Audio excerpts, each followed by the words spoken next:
Oggi è domenica 28 marzo 2021. Nessun giorno è un giorno qualunque. Ciascun giorno rappresenta qualcosa di speciale per qualcuno. La storia ci insegna che ogni giorno può avere un motivo per essere ricordato. 28 marzo 1979. Alle 4 il circuito di refrigerazione secondario del reattore numero 2 della centrale nucleare di Three Mile Island in Pennsylvania subisce il blocco della portata di alimentazione ai generatori di vapore.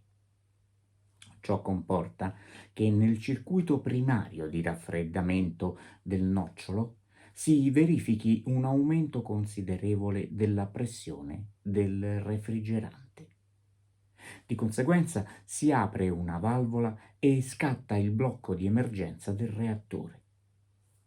Quando la valvola, terminata la sua funzione, non si richiude, mancando nella strumentazione della centrale un indicatore del suo stato di funzionamento, i tecnici non hanno la possibilità di conoscere per tempo ciò che sta per succedere, per prendere tempestivamente delle contromisure. Il circuito di raffreddamento si svuota parzialmente, determinando l'impossibilità di smaltire il calore residuo del reattore. Si verifica quindi la parziale fusione del nocciolo radioattivo, con gravi danni alle barriere di protezione radiologica e la fuoriuscita all'esterno di gas radioattivi.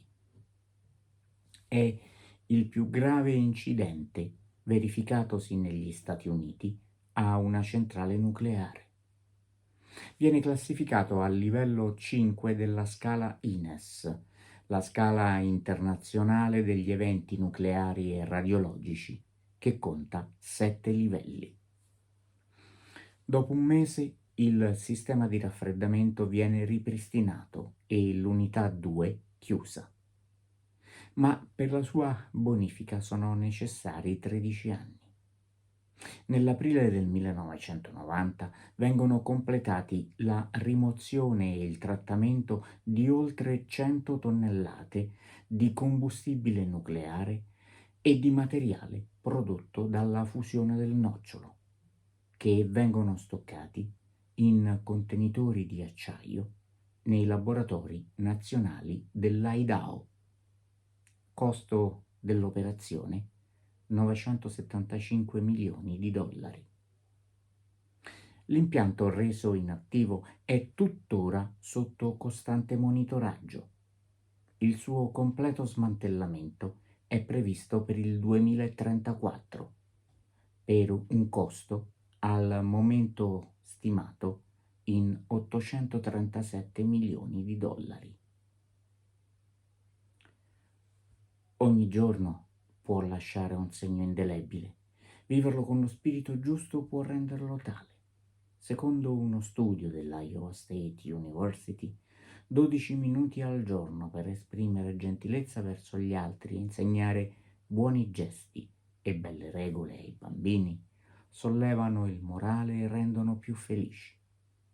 Rivolgere un pensiero a chi abbiamo nel cuore o a chi compie gli anni, inviandogli questo minuto di racconto, può essere un'occasione per cominciare bene i nostri 12 minuti di oggi.